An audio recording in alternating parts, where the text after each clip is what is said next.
रवींद्र वस्त्रनिकेतन सलगरे खास लग्न बस्तावा आहेरासाठी होलसेलपेक्षाही कमी किमतीत संपूर्ण कुटुंबाची खरेदी। कांजीवरम, बनारसी, जुल्ला Bangalore silk, Madurai silk, Calcutta cotton full व्हरायटीत उपलब्ध। सूट व इंडो शेरवानी, हळदीसाठी कुर्ता, सफारी, ब्रँडेड शर्ट, पॅन्टचे खास कलेक्शन, असंख्य व्हरायटीसह 51% भरघोस डिस्काउंट। जादा झालेला माल परत घेऊन पैसे परत। त्वरा करा, आजच भेट द्या रवींद्र वस्त्रनिकेतन सलगरे।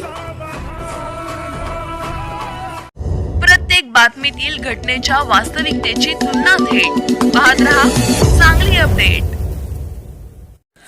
बैलगाडीच्या चाकाखाली आल्याने युवकाचा मृत्यू। वाळूज येथील पीरबाबा उर्सातील बैलगाडी पळवण्याच्या कार्यक्रमात चाकाखाली आल्याने एका लेंगरेच्या युवकाचा जागीच मृत्यू झाला।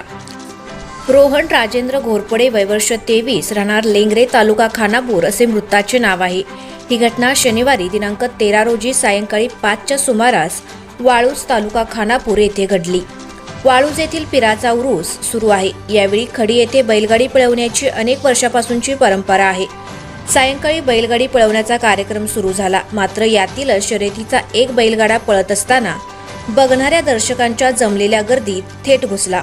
त्यामुळे सगळीकडे धावाधाव सुरू झाली असताना या धावपळीत रोहन घोरपडे याच्या अंगावरून बैलगाडीचे चाक गेले। उरुसासाठी बनवण्यात आलेल्या या बैलगाडीचे चाक मोठे आणि वजनदार असते। हे चाक अंगावरून गेल्याने रोहन गंभीर जखमी झाला।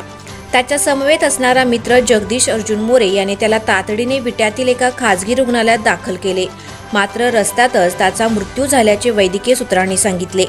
या प्रकरणी पोलिसात नोंद करण्यात आली आहे। सध्या परिसरातील गावात उरुसाची रेलचेल सुरू आहे। या उरुसामध्ये बैलगाडी पळवण्याची पारंपरिक पद्धत आहे, मात्र बैलगाडी पाहण्यासाठी येणाऱ्या शौकीनांनी सुरक्षित अंतरावर थांबावे, तसेच यात्रा कमिटीने याबाबत दक्षता घेणे आवश्यक आहे।